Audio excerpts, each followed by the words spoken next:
so I'm not in a hole. Yeah, that you would see this much of me.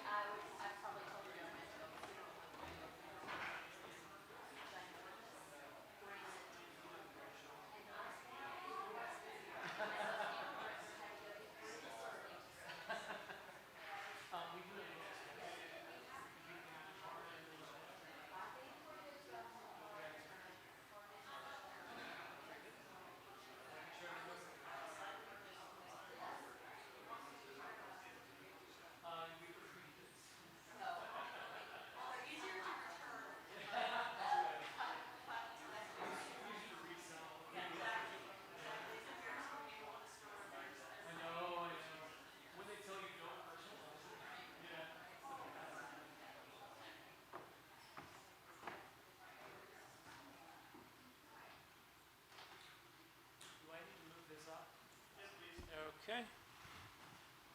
How's that? Okay.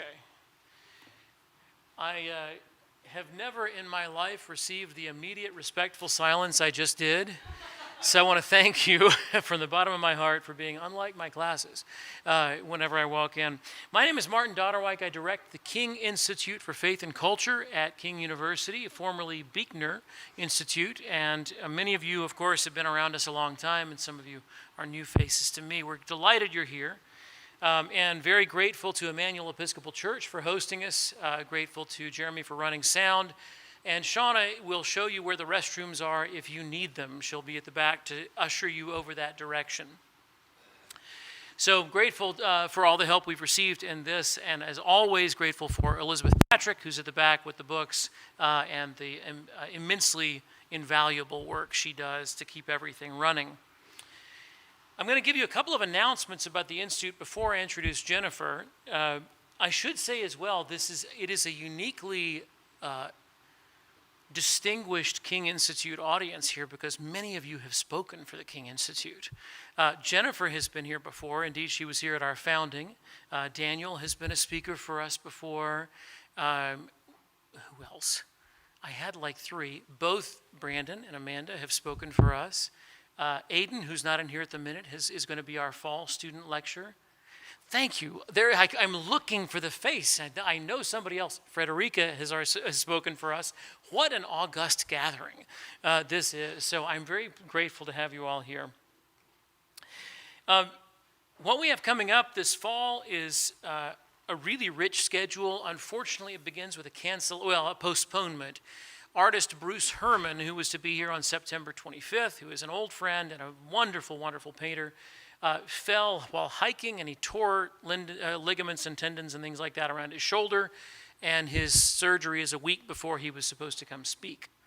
That is the lengths to which some people will go to get out of speaking for us. Thankfully, Jennifer didn't do that. But so Bruce is going to be rescheduled for the spring. I don't know the date just yet, but he'll be coming back then. In October, we welcome a writer called Drew Bratcher. This is Drew's book that just came out. Drew is a journalist for a number of years. He was a product of the Iowa Writers Workshop and has recently taken an academic job at Wheaton where he teaches composition. He has written lots and lots about country music. And so his evening lecture will be at the Birthplace of Country Music Museum, and the essays in here are just beautifully written. Country singers I've never heard of that I now want to listen to because Drew writes so well about them. The central essay here, called Bub, is about his grandfather. If you grew up in the South, you will read the essay and you will think, that's my granddad too. Beautifully written stuff. So I encourage you, October 16th, to hear Drew. In November, our annual Buechner lecture will be given by Esau McCulley. Esau comes to us as well from Wheaton. He is widely published. His book, Reading While Black, has, of course, been very widely read. And next month, he publishes his memoir, which is called How Far to the Promised Land with Penguin. So Esau will be here as our speaker on November 6th. I should say, since he entered, our student lecture, October 30th, will be Aiden in the morning, so you should come out and hear Aiden speak on that morning. And at the end of the semester, we welcome a law professor from the University of Virginia. Her name is Barbara Armacost. She has been very involved at the University of Virginia Law School with conversations about faith and law. Her topic for us is going to be a theology of policing. She's been giving a lot of thought to this. She is a person of great theological depth as well as legal expertise, and one of my former students here tonight has had her for classes, and has recommended her to us. So we're delighted to have her coming on November 13th. If you don't have a brochure, we have some brochures at the back. I think that's all my announcements. Jennifer Holberg came here way back when, the same year that I arrived to King in 2004, when her old friends Gail and Dale Brown had first moved onto campus, before they even moved into the cute little white house, when they were in the miserable apartment at the bottom of Parks Hall. She came to see them. I think that's paying your dues in King terms. Her association continued when Dale returned in 2007 to found the Buechner Institute for Faith and Culture. He had both a local governing board, on which I sat, and a national advisory board, which Jennifer chaired. And this was a group of luminaries who were very helpful in setting the course for what happened with the Institute. Many of them would volunteer their time to come be part of events. Jennifer has also been, in addition to running that, has come to many, many events and has been a speaker herself before.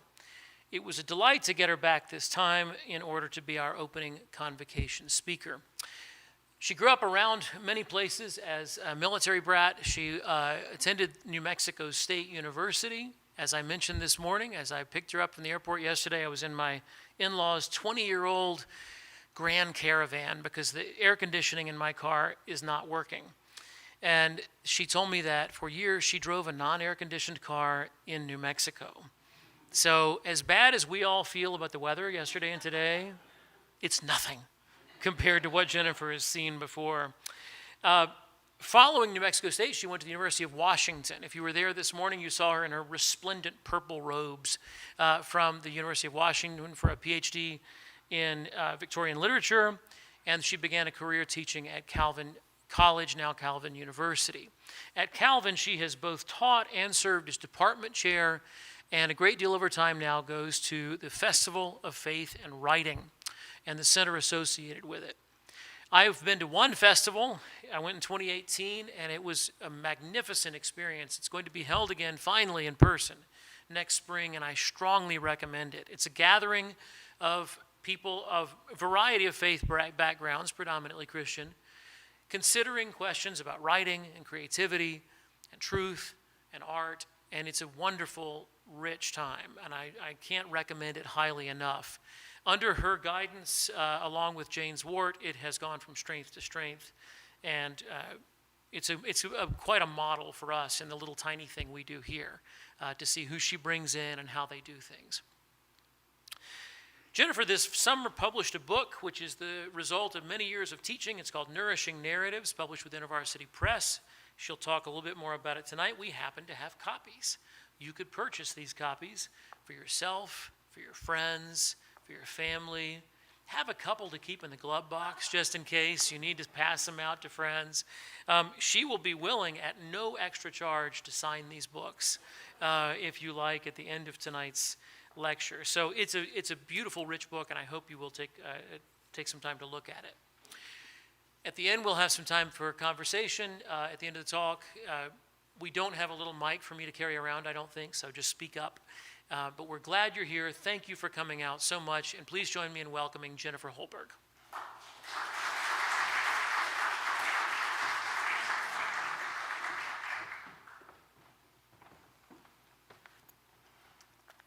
Well, thank you, Martin. We were talking earlier about how each of us would like to have probably been agents in another era, and Martin really is the best hype man ever. So thank you for that really gracious invitation. A wonderful day here. It was great to start the morning at convocation and have time for coffee and then lunch. I was able to wander around Bristol this afternoon, go back to the museum, and I always really enjoy coming down here. And as Martin said, it's been sort of almost 20 years now since I first came down. Love the partnerships that we have down here. So greetings from Calvin University, the Center for Faith and Writing, and from me as well. And just thank you for honoring me with your time tonight. You know, we all have very limited time, so the fact that anyone would come out to hear me talk is greatly and deeply humbling to me. So I also want to give a shout out, as I did this morning, to Elizabeth, who did all my arranging, and she is very wonderful and made everything very, very lovely. So thanks. So tonight what I want to do is really take a couple of sections from the book and talk about kind of what it's about. As Martin said, it's the culmination of many years of teaching and blogging and doing various things. And I want us to really think about the ways in which story is what surrounds us, but also how we need to come to story with better interpretive modes. The book itself is a bit of a hybrid, even though it came out from university academic. It is really written for everyday people. People who are sitting in the pews, people who are working in banks and hospitals and wherever, because I think that if this is going to make a difference, it has to make a difference to all of us. So it's written a very conversational way. I have a bit of a magpie brain, so I'm always like, oh, this and this and this and this, and that's kind of what it's like. So fair warning. Someone said, it's kind of a memoir, but not really, and not really. But you'll get a sense of kind of what it's like tonight. So I've entitled this talk, Complicated Narratives and Important Failures. Well, I think I'm going to take my glasses off because I'm not real good at doing this thing. I still have the birthday card, handmade, that my 5th grade teacher gave me. An enormous piece of folded yellow construction paper with a big orange bookmark, wearing a festive birthday hat, of course, drawn on the front. Somehow that flimsy relic of 40 years ago survived the many moves of my childhood, there were 9 of them, and found a snug home at the bottom of the cedar box a great uncle made for me as a repository for my treasures. Perhaps it's no surprise I safeguarded it so carefully. After all, it's certainly an unusual year when one is celebrated for being bookish. Celebrated, more importantly, by the fabulously named Anquineta Ash. I mean, if that does not sound like a magical name straight out of some story, I don't know what. And Mrs. Ash was magical. She was one of those teachers who becomes an indispensable feature of childhood lore. And my brother also had her, and to this day, we still have Mrs. Ash stories.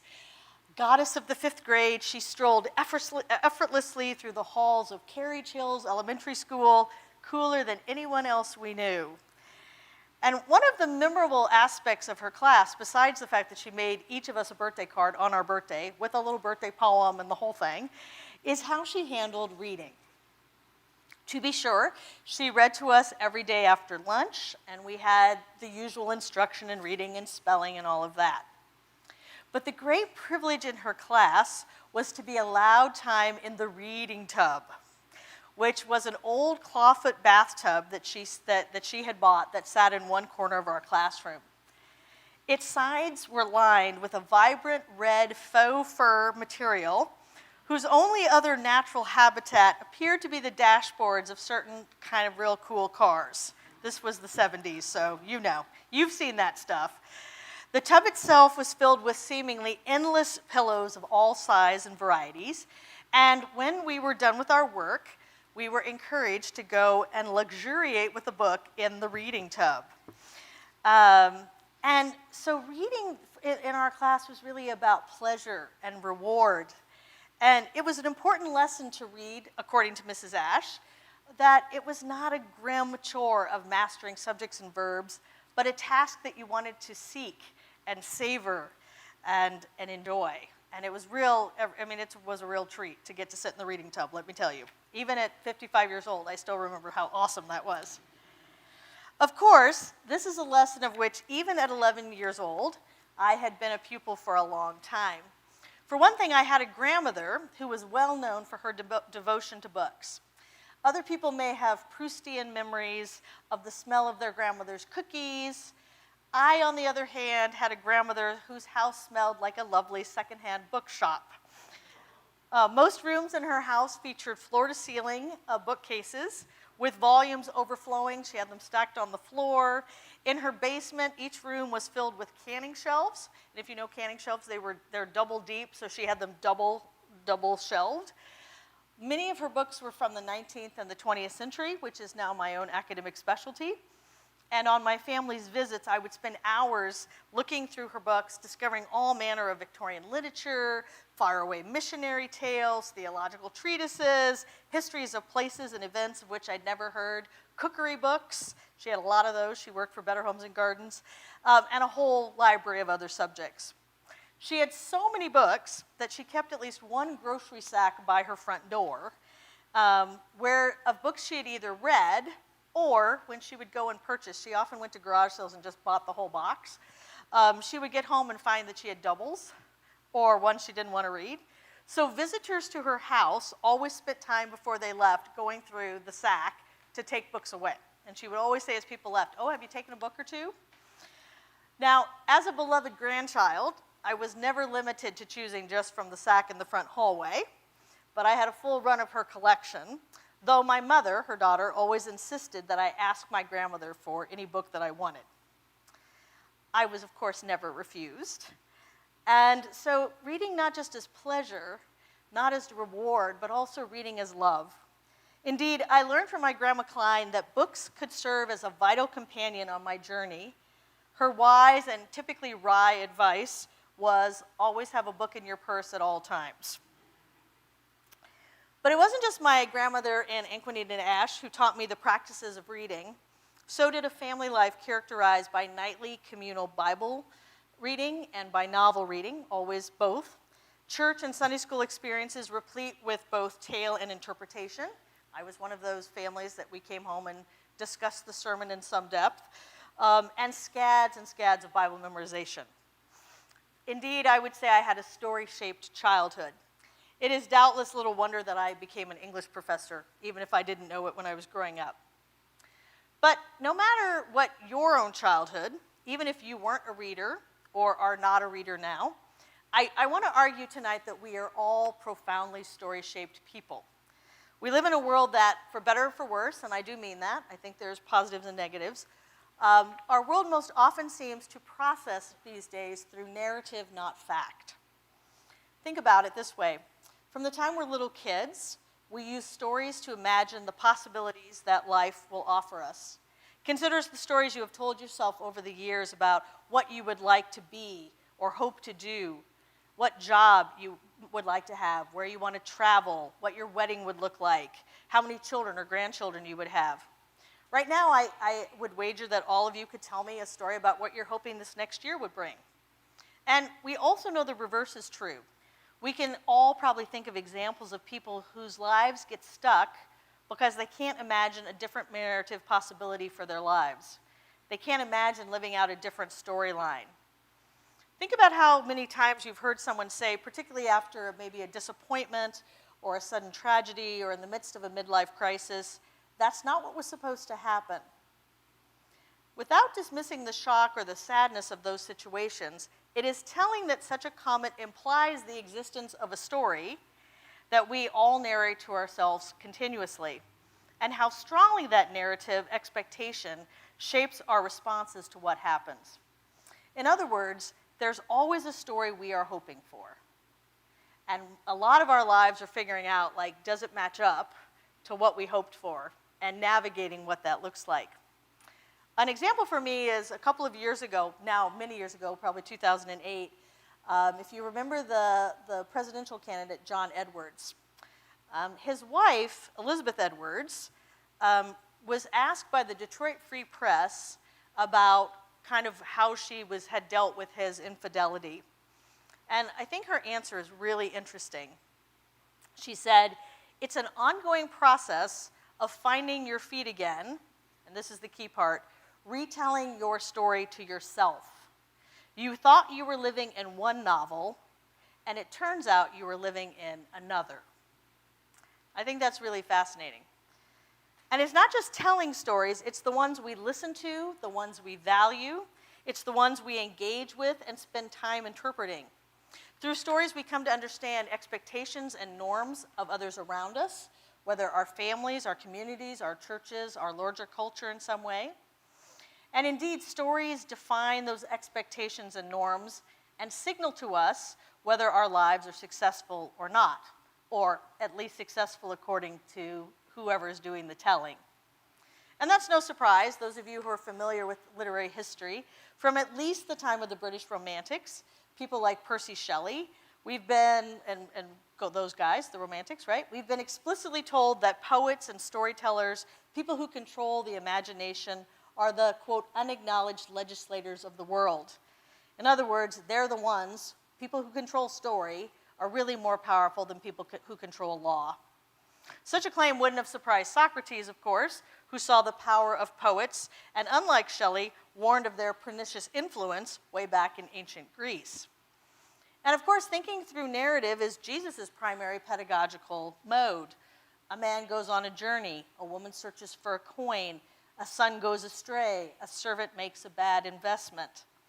Whatever the perspective, there is ample evidence that societal attitudes on whatever issue, towards smoking or politics, war or sexuality, are affected then more by story than by law.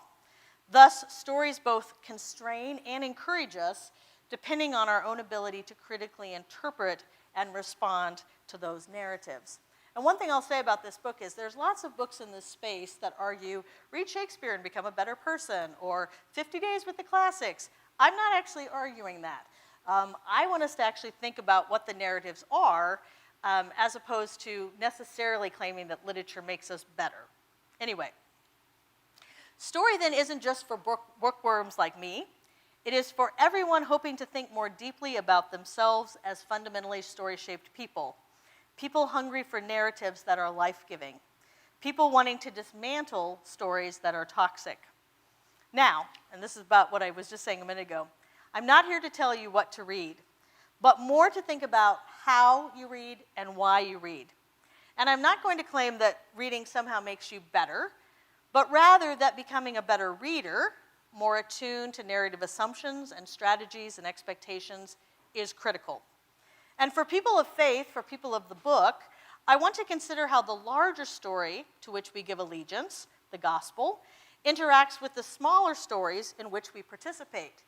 And I think that it's often the case where they're like this, and we need to think about how do they overlap each other, and how does the larger story of the gospel help correct some of the stories, some of the smaller stories we inhabit. This is not only because, as critic Henry Zylstra has argued, the discernment of stories should give us more to be Christian with, but because the old story must be fundamental to our very understanding of the world. I once attended a conversation between Christian Wyman, who's been here at the Institute, and the theologian J. Todd Billings, both living with incurable cancers. And at one point, the moderator asked why they were both interested in poetry and the sort of small stories encapsulated in poetry. And I was really struck by Todd Billings' answer. He said, why did God choose poetry? Why did God choose poetry with the Psalms, with Job, with other parts of the divine self-revelation? So, yes, why is God a literary God, an author and finisher? In Beyond Words, our friend Fred Buechner begins to suggest at least one answer. It is absolutely critical, he says, to keep in touch with what is going on in your own life story, and to pay close attention to what is going on in the stories of others' lives. If God is present anywhere, it is in those stories that God is present. If God is not present in those stories, then they are scarcely worth telling. I think that last part is really important. What are stories worth telling? And what are stories that we need to sort of move away from? Surely then it is good work for us to do to carefully examine the multifaceted stories of all our lives and to learn to notice the infinite riches of the Word made flesh. So let's think about this a little bit more in a detailed way. Our stories begin with a name, our own, each with a tiny etymological tale built into it. I've always loved hearing the roots of people's names, whether in the scripture or in cultural practices. So how cool, I have a lot of Ghanaian students at Calvin, and they're named after days of the week. So, I thought they all just had a very few kind of cultural names, but no, it's because they're named after the days of the week. The meaning of my own name, Jennifer, always confounded me a little bit as a child. I could see the relationship to Guinevere, even though I was like not the best person to be named after, but okay. But the other meaning of Jennifer is white wave, from Cornish. In other words, people on the coast of England. It seemed odd to me as a child to name your child after a wave. But it's interesting as I've thought about it more as an adult that my name preserves the story of a culture who loved and thrived off the sea, who saw the beauty and power that could be present together in a wave and wanted to capture it in the hopes they had for their daughter. So, white wave it is. And names are a big reason I love graduation. We still at Calvin are the size where we call every name. And even though it takes a while to get through them, my colleagues who read the names do so with a lot of care and attention. And it's really fun for me to sit there and listen to the names. Because most years I know quite a few of the students, and I see them walk across our field house floor to accept the president's handshake. And I see them again as they were in my classes. Now, I want to be clear, it's not all sunshine and puppies. Though I often remember them warmly, their talent or their intellect or their personalities, sometimes I am also amused that they are actually finished, that they made it. I go, really? Okay, good job you. But as I hear that litany of names, I hear not just a reminder of the stories of those that I know. Clearly, in a class of 1,000 or so people, many students, are strangers to me. But it is the very names that move me. I am fascinated by how each name carries with it histories and genealogies and chronicles of many generations.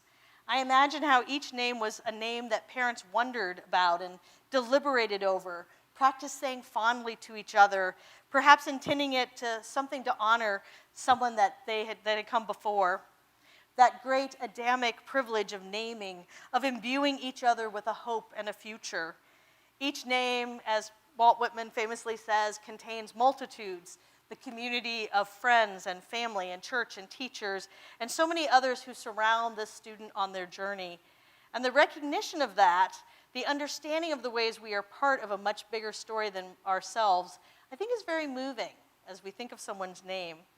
And I thought of the graduation when I was in church the other day because I was one of the readers in the service. And so I had to sit in the front row. I'm usually not a front row person.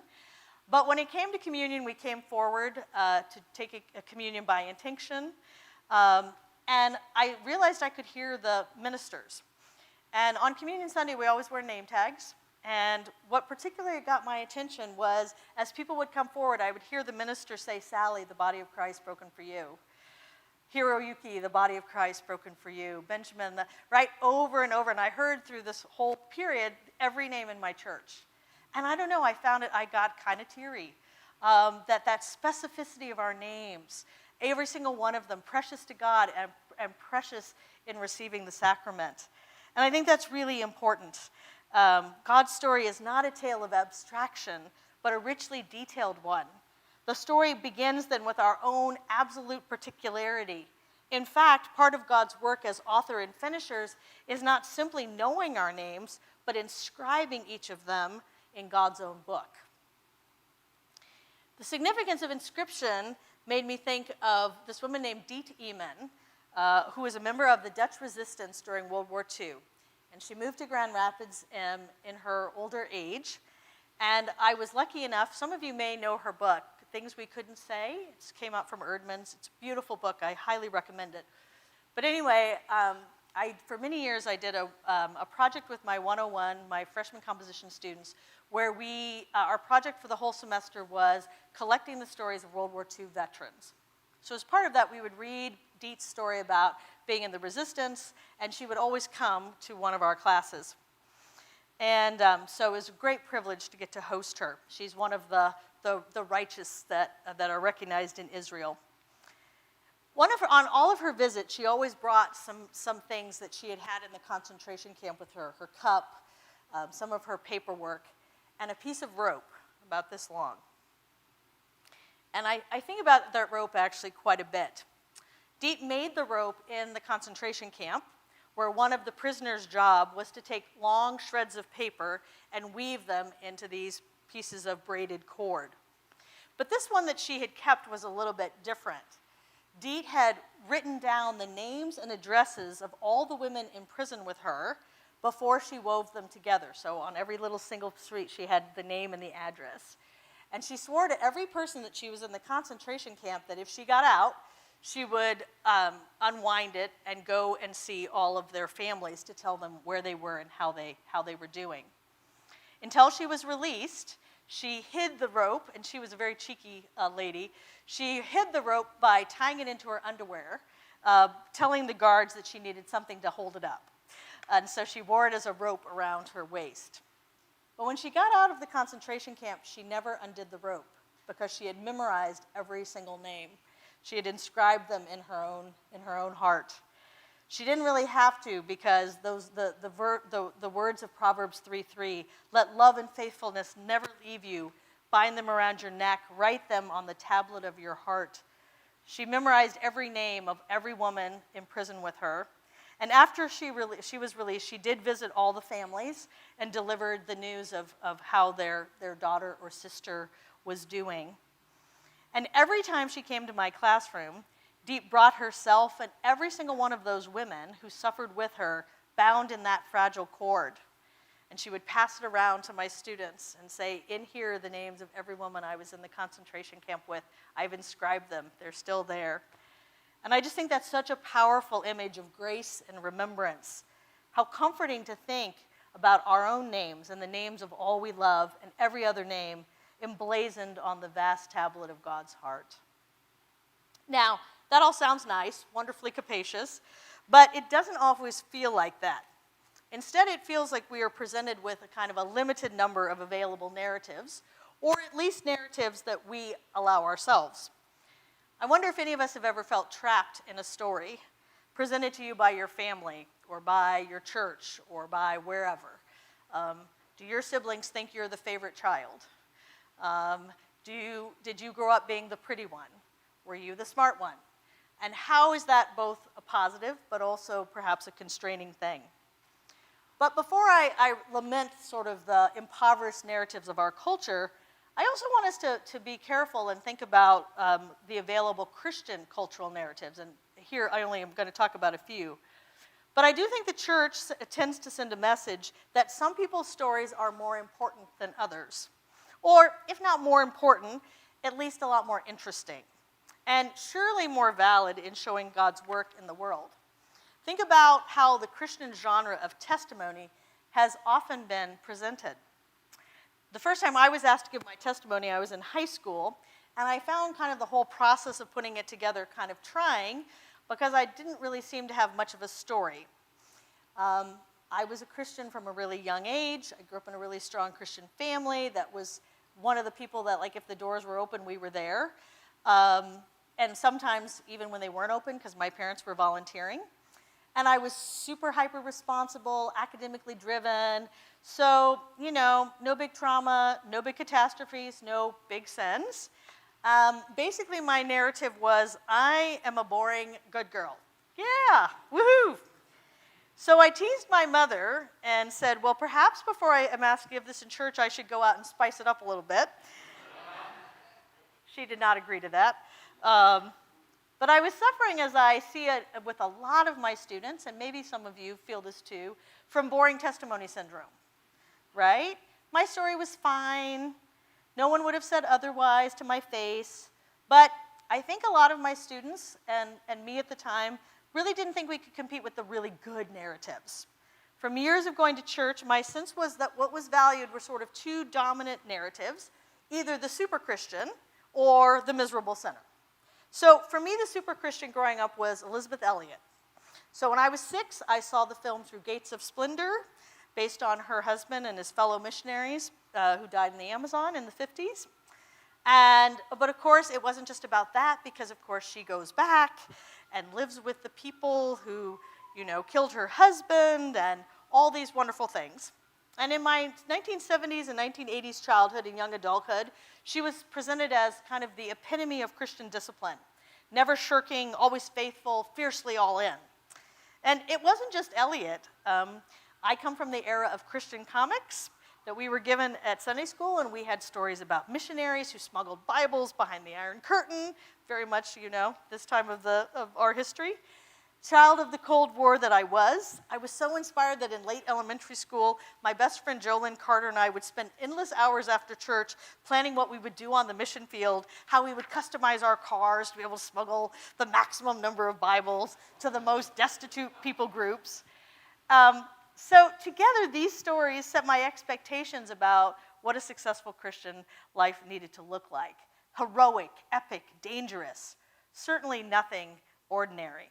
Now, I want to note that, I don't know if you all know, there's a new biography of Elizabeth Elliot out. It's like 500 pages long, and she definitely had a more complicated life than was presented in my childhood. But on the other side is the miserable sinner model, which was even more popular. The guest speaker invited to church to tell of their life of crime and drugs and all matter of depravity until he or she was converted. And not just that, so the dark to light quotient was very high, so we go from really bad to really good because usually they're now working, in the inner city with puppies, and it's so awesome, yay Jesus. And, you sort of went, really? So these days our dominant narratives might look a little different, but examine them, and those two stories, you will see their roots. Admittedly, I want to acknowledge there's a lot of validity in both of those narratives, especially if that's authentically your story. But I think we need to also admit that the majority of Christian lives will never conform to those patterns. As I said earlier, my own students struggle with this. They really are suffering from boring testimony syndrome. And they really worry that because they don't have an exciting life or some big sin or a dramatic work of God in their lives, some miracle or some triumph over adversity, they really don't have a story worth telling. And I think there are real consequences to that. The consequences go beyond simply a dearth of available narratives. One simple, significant result is that we develop a skewed sense of virtue and an equally skewed sense of sin. I think we suddenly come to believe that there are people for whom faith is easy, or at least easier than it is for us. So the super Christians, right? Oh, that was just easy because she was committed. We come to believe that faith needs to look a certain way and happen in certain contexts.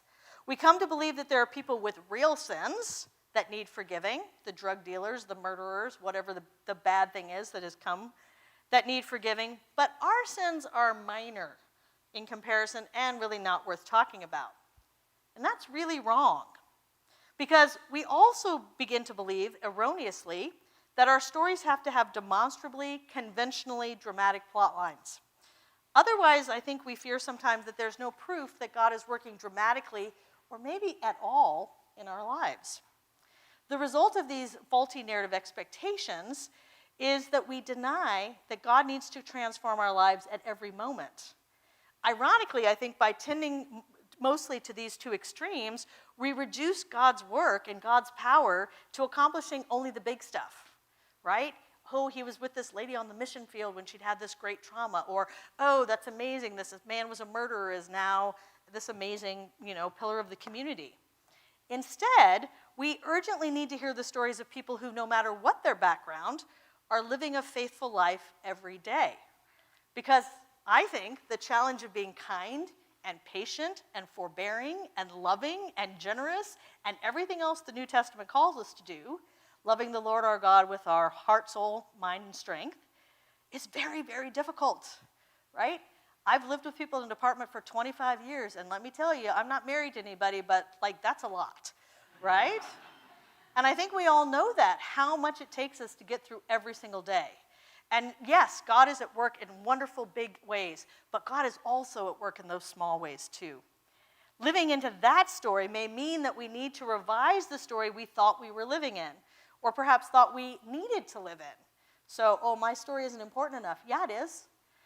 Even if it looks boring from the outside, it should help us revise too our narrative expectations so that we can begin to look for a fuller imagining of what God is doing in our lives.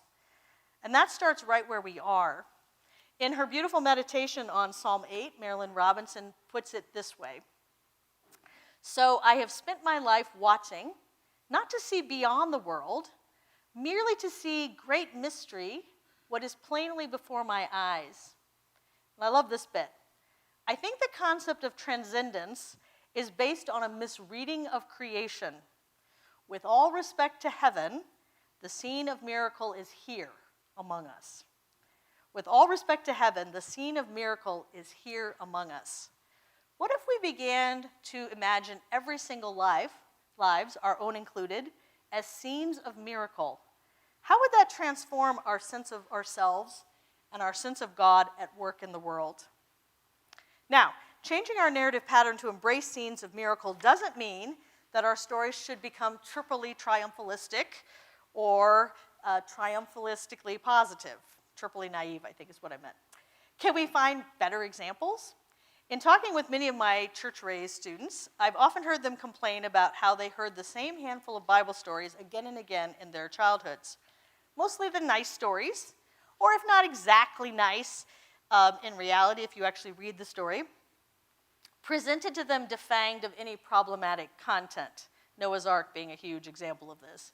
Typically, we conclude that these discussions with a lot of wise nodding in our seminar and sage remarkings about our preference for complicated narratives. All very true, but I've also found that our theoretical love for complicated narratives is never quite as vigorous when we're actually faced with them. In real life, they're hard to tell, hard to interpret, hard to bear sometimes. And seldom is that truer, especially for the literature professor and me, than when I've been the storyteller at my church for the Sunday school. And these Sunday school kids range from kindergarten, so 5 years old, up to 5th grade. So kind of a big span. Now, recently my church made the decision that we were going to do the whole Bible over 3 years, and we were going to do all the hard stories. And I was like, yeah, great. Oh, complicated narratives. Yay. No cotton ball lambs here. Yeah, good, get it. Until they started assigning all the hard stories to me. Seriously, the first one they gave me was Job. For 5 years old to 5th grade. My response, yeah, take that, Dr. Complicated Narrative. I also got the story from Numbers, where Moses sends the 12 spies into Canaan to assess it before the Israelites go in, except that the 10 spies come back and tell about the fortified cities and the giants and the grapes and all that, and people get freaked out and don't go in, despite Moses saying that they need to go in, and so most of them then have to die. Also really good times with the 5-year-olds. Now, my father was in military intelligence, so I am always down for a spy story. And, I'm really, big grapes, super great. But what do you do with the rest of that story for elementary school kids? Where you have to say the end of the story is they didn't go in, and so they had to die. Now, I don't think the answer to that is as important as our approach to it. And so one of the things that I began to ask myself as I was struggling to figure out how to tell this story to this group of little kids is I came up with a little rubric for myself. And so this is my rubric. 6 questions. Why does this story seem so hard to me? Number 2, what makes it hard? What makes me uncomfortable? Number 3, what does this discomfort reveal about my actual theology instead of my professed one? Number 4, does my theology need an adjustment? Or is this a tension I need to embrace more fully? Number 5, what is the essence of this story? More specifically, what is the takeaway for me today? Is this something I can share with the kids? And if it's not age appropriate, what is the essence that is age appropriate? And finally, number 6, how can I use this story to help kids feel open to asking their own questions about Scripture, to normalizing that interrogating the text that we study is what we should be doing as Christians, that this is hard for us. My moral obligations to teach these stories well means I have to come to at least provisional terms with these questions myself, or discover why I can't. Not just asking why the Israelites were afraid in this situation, but why would I be afraid in that situation? What are the giants and fortifications that face me and that face the children I'm teaching? Surely we understand that fear, that hesitancy, even as we ourselves are told of God's providence and care. What parts of ourselves need to die in the purifying wilderness before we can move more fully into God's promises? Are there ways that our own attitudes, particularly maybe generational ones, are holding others back? So we're saying, we can't possibly go in. We haven't ever done it like that. is holding younger people back? Am I keeping folks in the desert because I'm too afraid to move forward in faith? And what about the interpretation of our lives? Whatever story we're currently in, I wonder how we can be more generous readers every day. What would it take to not automatically assign motives to the characters who inhabit the stories with us? Because we know when we read the Bible, we automatically know what those people were thinking, right? We assign motives to them. What would it take to be empathetic, not so quick to always identify villains? What would it take not to flatten our lives' plotline into easy goods and bads? What would it change if we were protagonist, not hero? I want to ask that again. What would it change if we were protagonist, not hero? Maybe the truth of the matter is that we have to admit that most stories in the Bible are hard stories.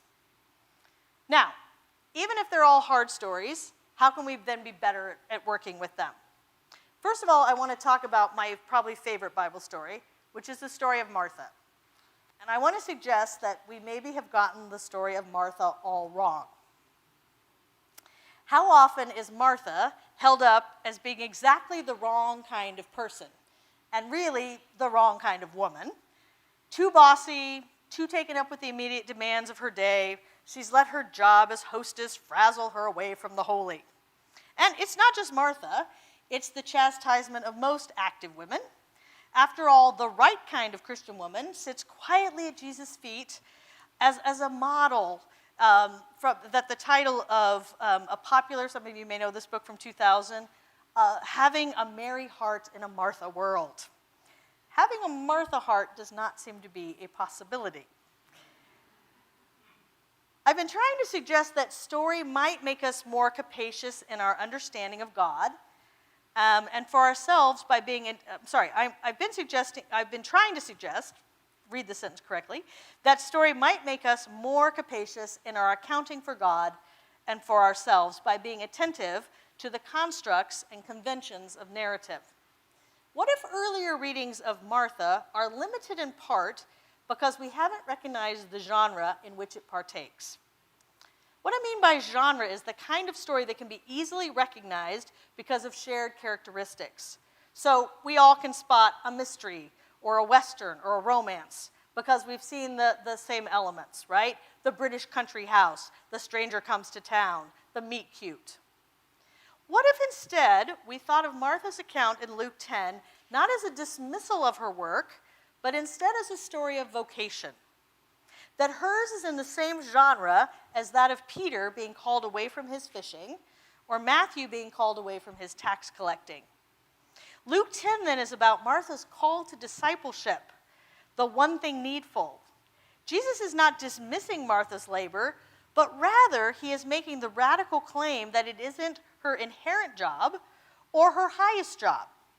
She is not a second-class citizen, debarred from learning and sitting under the tutelage of a rabbi, like her culture tells she is. She can be a full participant in his ministry and is being invited to sit with his teaching. In other words, he is telling her that her learning from him is more important than her traditional role of serving him supper. That's a surprising statement. The role Martha has been taught to believe she has to fulfill to be worthy, and by extension, other women like her sister, which is why she is unhappy, is obliterated by Jesus' praise of Mary, who is already pursuing the freedom of not being boxed in by shoulds. And I'd argue we've massively misread Mary, too. Instead of this quiet, passive woman, Mary, quite unexpectedly, has already left the kitchen, already claimed her discipleship by joining the men. That's not sweet little having a Mary heart, be quiet, like that woman is like stepping out. Mary then is quite active in her rejection of gendered expectations, as we see later when she again breaks the rules by anointing Jesus with costly perfume. When Martha complains to Jesus that Mary needs to help her, she is really asking Jesus to confirm where Mary's place is. But Jesus does no such thing. Instead, outspoken Martha needs to hear her own call out of the kitchen along with Mary, needs Jesus to reassure her where her most important work lies and where her identity lies too. And like the male disciples and their stories of being called away from their initial jobs, Martha has an interaction with Jesus that asks her to see her original work within the deeper calling of Christ. Like Peter, who fishes for men, Martha has her work redefined by Jesus. It should not surprise us that Martha's story shares Luke 10 with the parable of the Good Samaritan. That parable is also upending genre expectations, where character after character behaves differently than what they're supposed to. And as importantly, it insists that hospitality lies in presence, not perfection. With this lens of genre, we know that Martha's story is a vocational one because we next encounter Martha interacting with Jesus right before the raising of Lazarus, you may remember. She engages him in an intellectual and theological discussion as any good disciple would have had with their rabbi. Her relationship there with Jesus is both honest and loving. In fact, the text asserts Jesus' love for her first. And through it, she provides a model of discipleship that shows someone who is able to both assert Christ's divinity, and she's one of the first ones to say, "You are the Christ," right? I know who you are, even as she still questions him sharply. She does not hold back in her questions or her critiques, including reminding Jesus that Lazarus is not going to be in great shape when he comes out. And he welcomes her as she is. So notice here, she is not chastised. That's important. Notice he does not tell her now about the one thing needful, because she has chosen it by racing out to engage him. He speaks to her as his disciple, speaking to her some of the most profound lines in Scripture. "I am the resurrection and the life." He says that to Martha. Confident of her primary role as a disciple, she also settles into her secondary work, such that in our final glimpse of her in John 12, it is simply reported, "Martha served." So I'm not trying to suggest that she shouldn't have been serving, but rather that the genre of call to discipleship helps us understand what her callings really is. Importantly, too, she does not join in the scolding of Mary for her lavish bestowal of the expensive nard on Jesus. In fact, some believe she may have even contributed to its purchase. That makes sense to me, as do the apocryphal stories of them later that tell of Martha taking Mary and Lazarus to France to do mission work, where Martha then slew a dragon, because of course she did. I collect icons of Martha, and there's great icons of her with like her foot on their thing, and she's awesome. Reclaiming Martha's story as analogous to the call of the other disciples gives us another way to think about narratives of vocation, important for the way we think about our own stories, our own callings, for the way we define success. At Calvin, we talk a good deal about this. We're always talking about vocation. And students actually kind of get sick of it after a while. The way we interpret stories like Martha's, then, are important because they reveal what our faith communities are important because they reveal what our faith communities believe are our narrative possibilities, what we think should count as success. Because some of the most toxic narratives we teach students are about what success means. I want to tell another story from my own life about that. When I was an undergraduate, I went to, as Martin said, a very no-name college, New Mexico State University. But I went because I was highly recruited, and they had started this thing called the President's Associates. So 15 of us literally had dinner with the president 4 or 5 times a year. And to these dinners was invited various donors and people from the community and things like that. And so over the 4 years, I went to a lot of these dinners. But at the very first one, I met a very elderly man who came up to me, very kind, very welcoming. He asked me all kinds of questions about myself. And when I asked him, because my mama raised me right, what he did, he said, "Oh, I'm just a retired science professor." He was super unpretentious. He loved puns. And through the whole 4 years, I would always sit next to him. He would always say, "Oh, come sit next to me, Jennifer." And he'd have a pun for me. And it was great. Lovely man. Except that's not his whole story. So after this first meeting, we were still in the wandering around time before we sat down. And the president of the university came over to me and he said, "Oh, I saw that you just met Dr. Tombaugh." And I said, "Oh, yes, he seems like," and naive little 18-year-old, "Oh, he seems like such a nice man." And the president kind of started chuckling, so I knew I had missed something. And I said, "Oh," and he said, "What did he tell you that he did for a living?"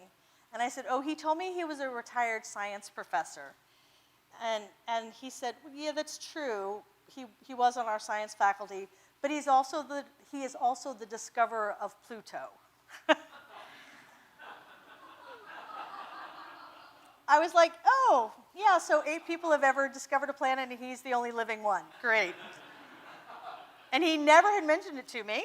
And what has been, so of course, I'm a big fan of Pluto. You may know, though, that it was demoted in recent years, which made me very sad. Thankfully, he had died when it was demoted, so he didn't have to know about it.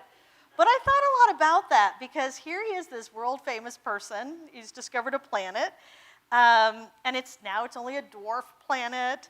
And in some ways, he's going to be like a trivia question on Jeopardy and all of that. And you kind of start to think, well, what happens when you lose your planet? Like, who are you anymore? Like, he's not important anymore because his planet has been demoted. But for me, as I thought about it, that was not the most important part of Professor Tombaugh's story. Because he was such a man of great good humor and graciousness and kindness to someone. I mean, I was in English and history. I was never going to be a STEM person. He had no reason to be kind to me.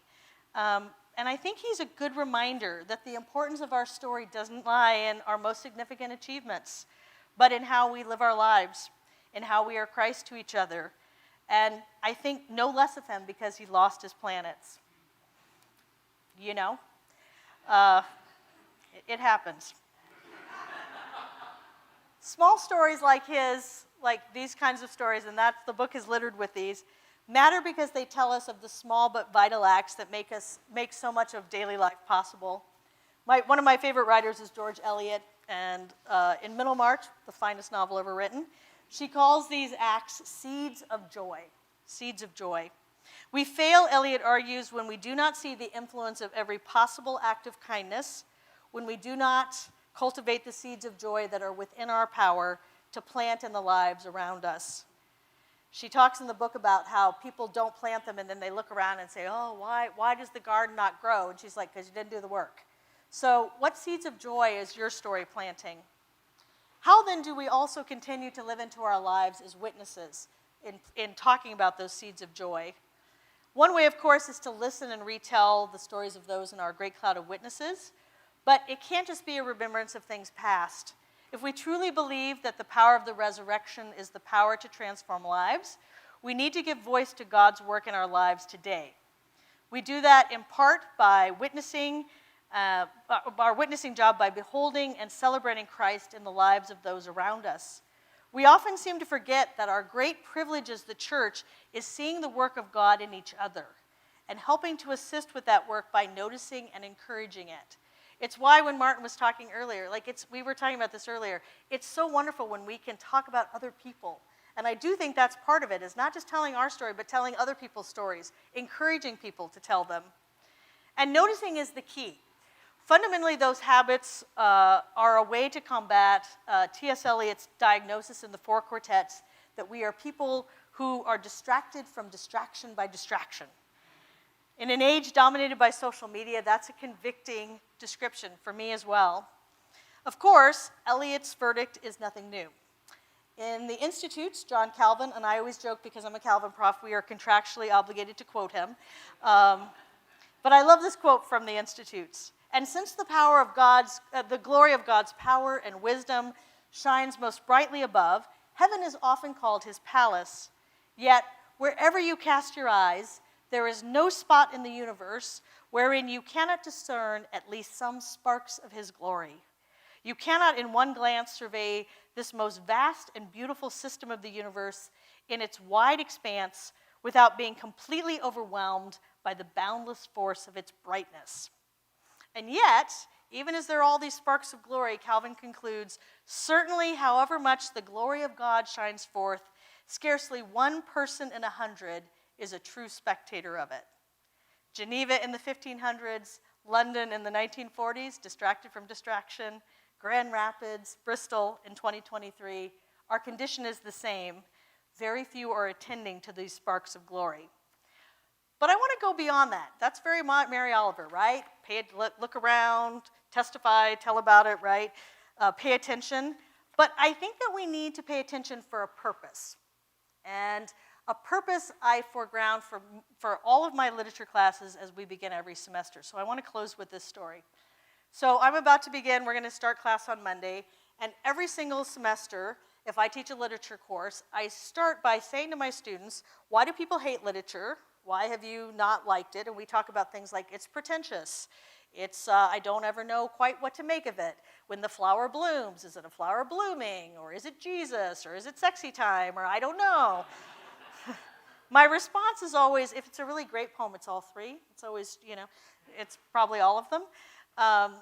But how do we think about that? And so I say to them, why do you have to take a literature class?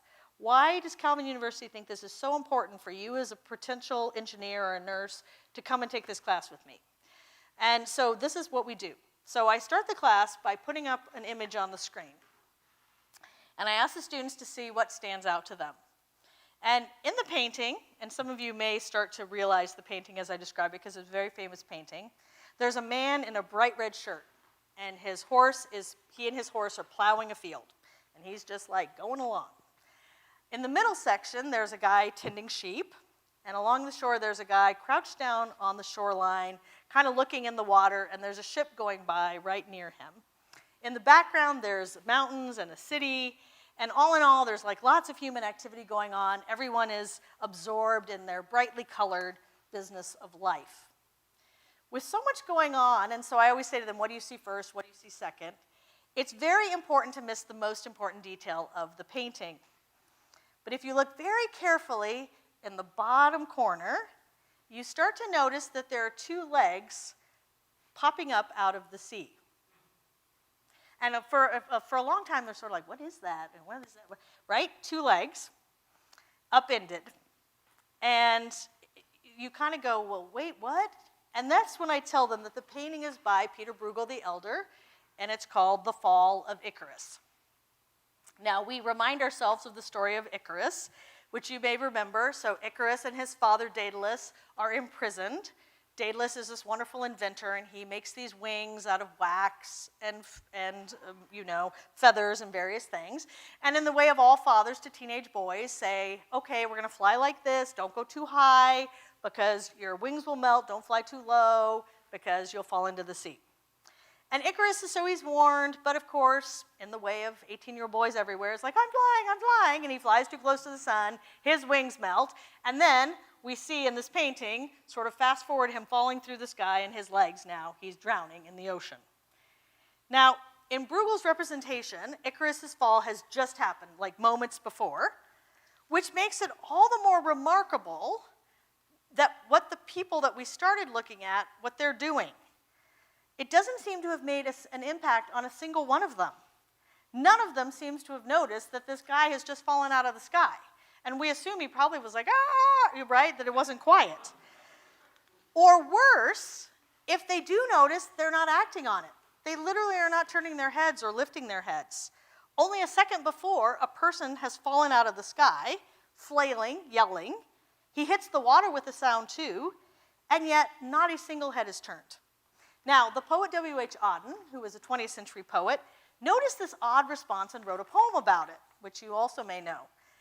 And in it, he reflects on kind of the nature of suffering, and then he talks specifically about this lack of response. And so let me read you these lines from the poem. In Bruegel's Icarus, for instance, how everything turns away quite leisurely from the disaster. The plowman may have heard the splash, the forsaken cry, but for him it was not an important failure. The sun shone as it had on the white legs disappearing into the green water, and the expensive, delicate ship that must have seen something amazing, a boy falling out of the sky, had somewhere else to go to and sailed calmly on. Now, I think we can relate, right? We're all really busy. We all have places to go. Other people's stories are not an important failure. But as a result, boys are drowning around us metaphorically all the time.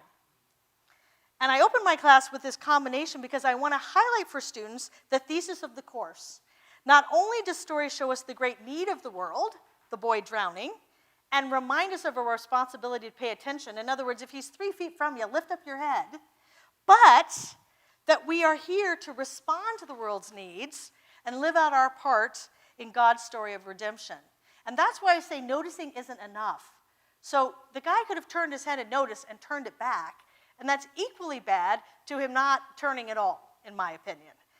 Instead, literature, I say, asks us to look to the margins. I don't think it's any mistake that the legs are over here in the very corner of the painting. You've got to look to the margins to see the overlooked and the perishing. And not just to see, but to turn our face unhesitatingly towards the disaster and embrace it as our own important failure. So that line, for them it was not an important failure, right? How do these things start to become important failures to us in whatever field they're going to be preparing for? In every field, there are important disasters presenting themselves to us every day, and literature and story is going to help you see it and then do God's work. We read, I say, to save the drowning boy. That's what you're going to learn this semester. We read to save the drowning boy, and that's what we need to do. I want to conclude with Psalm 107, which says, "Give thanks to the Lord, for he is good. His love endures forever. Let the redeemed of the Lord tell their story. Those he redeemed from the hand of the foe, those he gathered from the lands from east and west, from north and south." I want you to leave tonight encouraged to tell your own story, complicated as it undoubtedly is, to pay attention to the stories of those around you and to encourage their telling, to seek out stories that nourish you, and to remember you read to save the drowning boy, and they're everywhere. And of course, to remember the greatest story of all, that you have been included in God's incredible book of life. Thank you.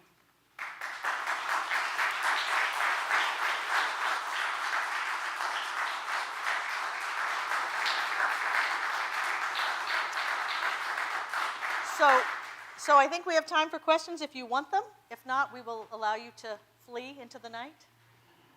Yes, I see your hand.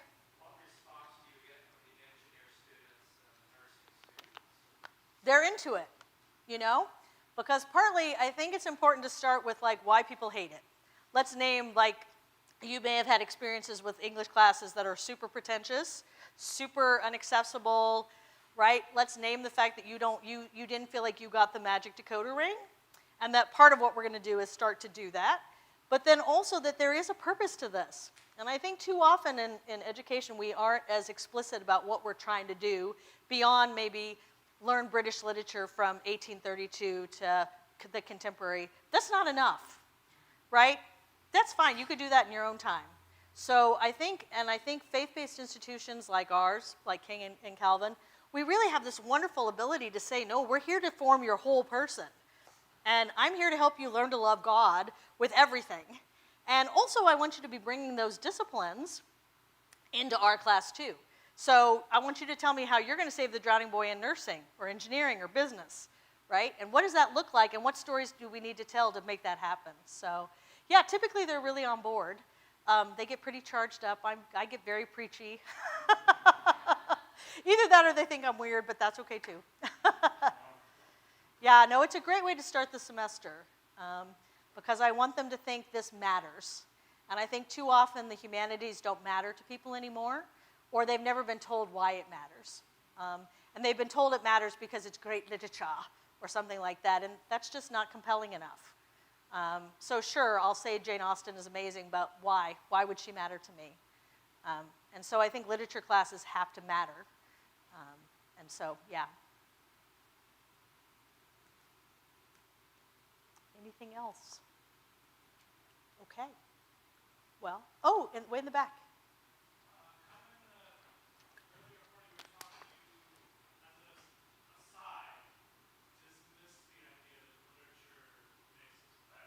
Right. But then you ended with literature helps to save the drowning boy. Yeah.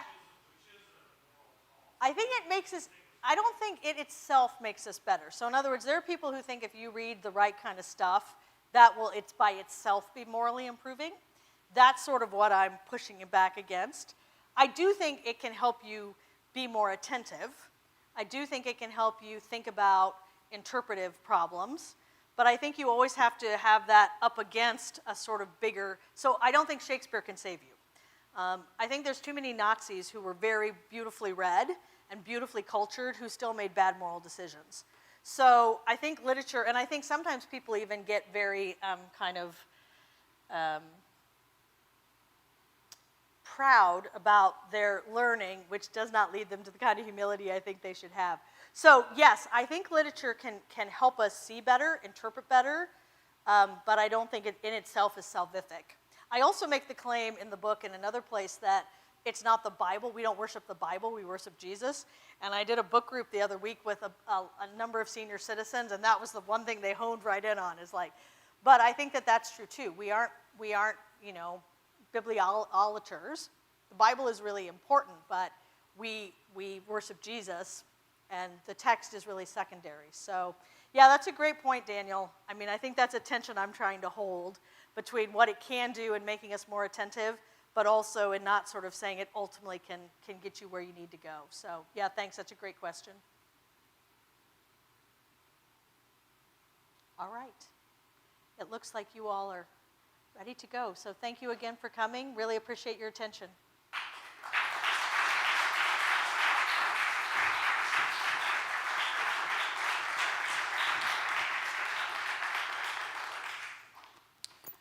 Inspired by Jennifer, I thought about my own name and what that means about my story. My name also comes from a planet, one of the Roman gods, Mars. It means warlike. And for those of you who know me, you know my bellicose nature really stands out.